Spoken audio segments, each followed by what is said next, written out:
Welcome back. You're with us on Commodity Champions. And for the first time in January, investors poured more money in gold and silver exchange-traded funds than in the equity mutual funds. This is according to data from the Association of Mutual Funds in India.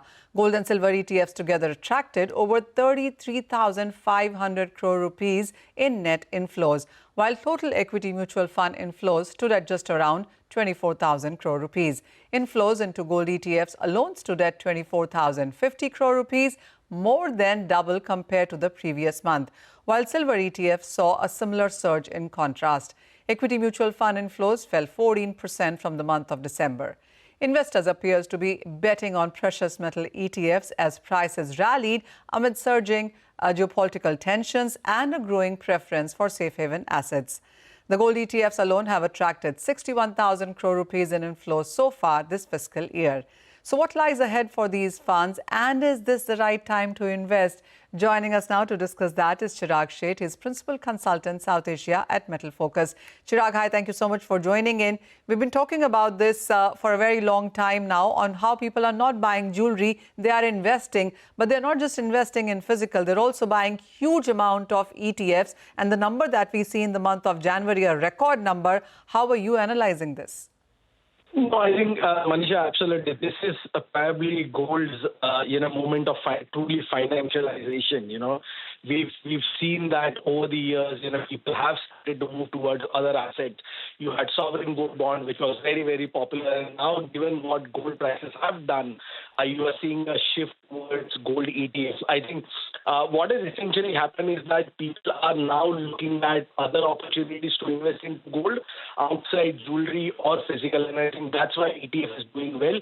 Also, from our understanding, I think the younger generation, which is tech-savvy, mobile-savvy, are looking at ETFs as an important mode of investment. And also the fact that ultra-high net worth individuals, family offices are also using ETFs as a mode of investment rather than holding physical gold.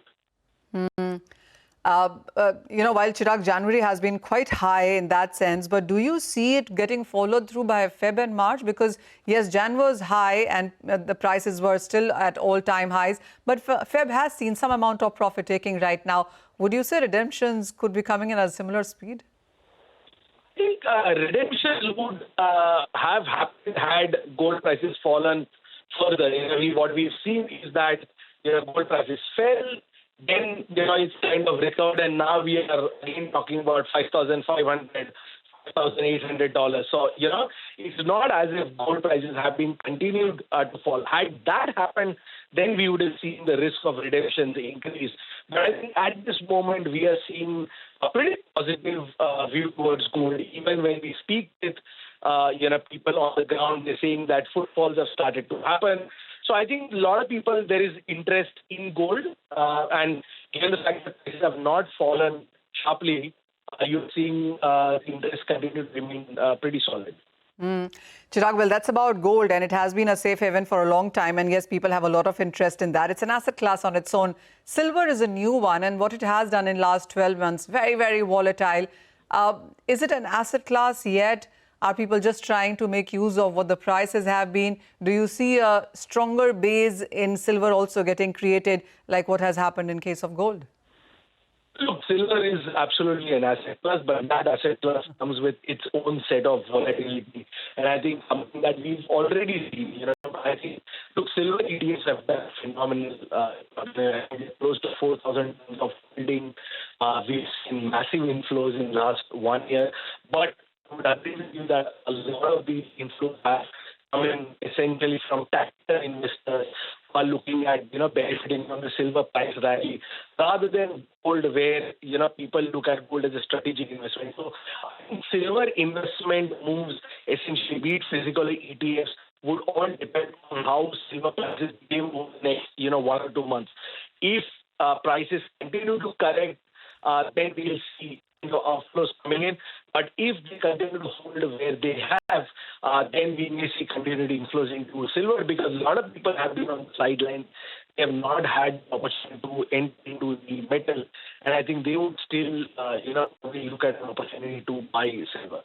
Chirag, a lot of jewelers that we have been talking to are expressing hope that what they saw during Diwali and Dhanteras, that buying, of course, hasn't come back yet, but would come back as we move more into festivals and wedding season going forward.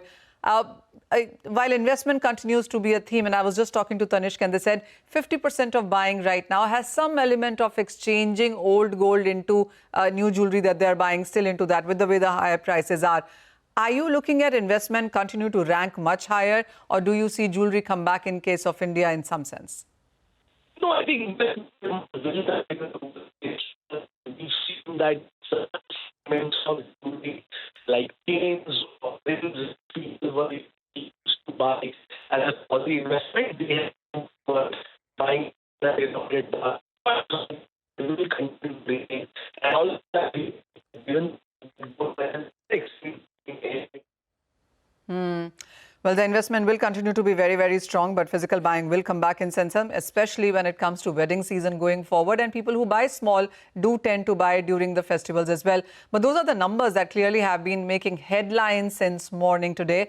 The gold buying has been at a very, very stronger size. I mean, as you can see, from the month of December to January is 106% of an increase in sense of ETF inflows in case of gold. 24,000 crores just in 1 month has been the strongest inflow that gold has ever seen. So this is clearly making records therein. And that is silver for you as well. Again, more than double as compared to previous months. Silver has been a newer ETF, a newer market in that sense, but we have seen stronger inflows come in for this one as well. So 9,000 crore plus of investments is what we've seen in case of silver as well.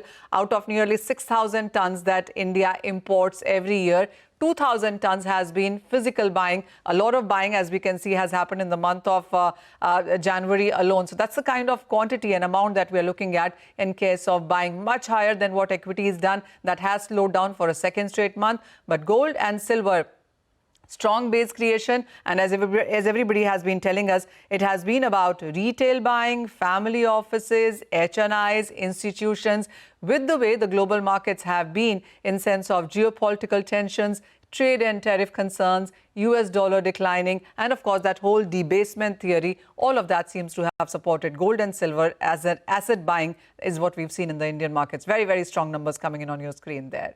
But with that, that's all the time that we have on this episode of Commodity Champions. Thank you for watching.